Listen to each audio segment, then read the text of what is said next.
These tattered scraps, wrapped round my shoulders, are all that's left of what was once a ceremonial robe. This is my cloak of a culture. I'm an orphan, and I'm not alone, because every one of us once had parents who wove the golden thread of the unknown into the rich and sturdy fabric that held us.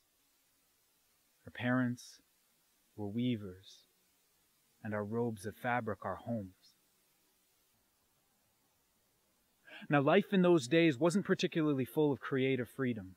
Our way was all we knew. We had one kind of loom, one type of cloth.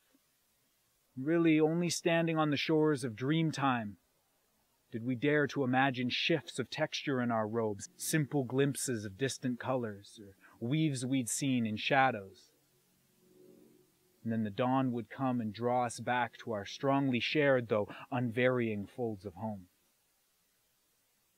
Yet despite that unshakable sense of changelessness, we were all deeply unprepared for that which was to come, because nobody knows who began the building or what intentions lay in the first of the stones, but we know that it was built and we know that we helped. We came to wonder whether the shelter it promised us was worth the loss we felt. The shelter we erected was a factory for the production of lasting fabrics. And even those who didn't build the fortress themselves soon wore fingers through to numbness behind those walls. And our parents, they died there. No skills, nor tools passed down, only the robes that they'd wove and every day worn, now worn down to scraps against the coarseness of empty form. And so the factory became an orphanage, and we wore those new robes we'd wove. From technicolor thread, deadened by indifference, we wove fabric both weak and surprisingly gray. The product itself would vary slightly, but the looms themselves seemed impermeable to change. Stained by tears, our garments would seem to fade overnight until so threadbare they almost disappeared in the sunlight. And so we stayed more and more indoors, changing our cloaks of culture almost daily. See, without the warp of wisdom as the basic matrix for the weft of our expression, we remain fledgling. Beautiful, yet ultimately longing to be whole.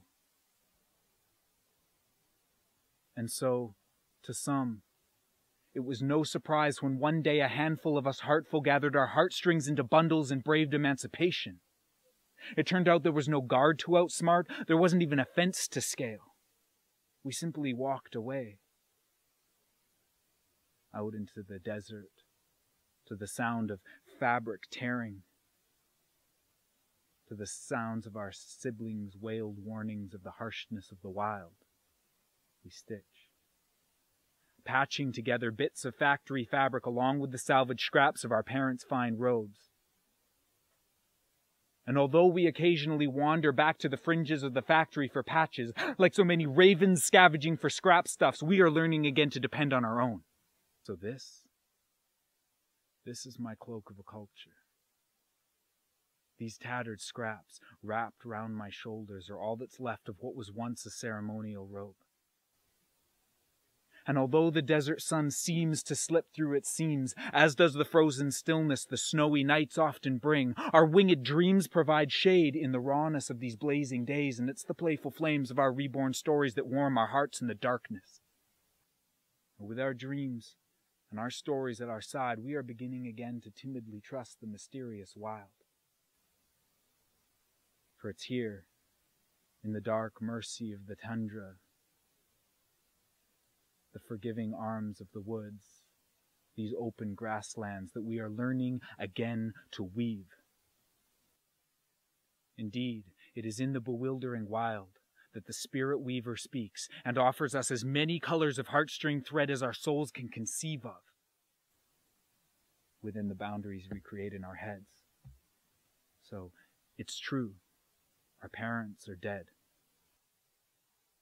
And yet this fabric, this patch, this story I've told, this is one that we wove.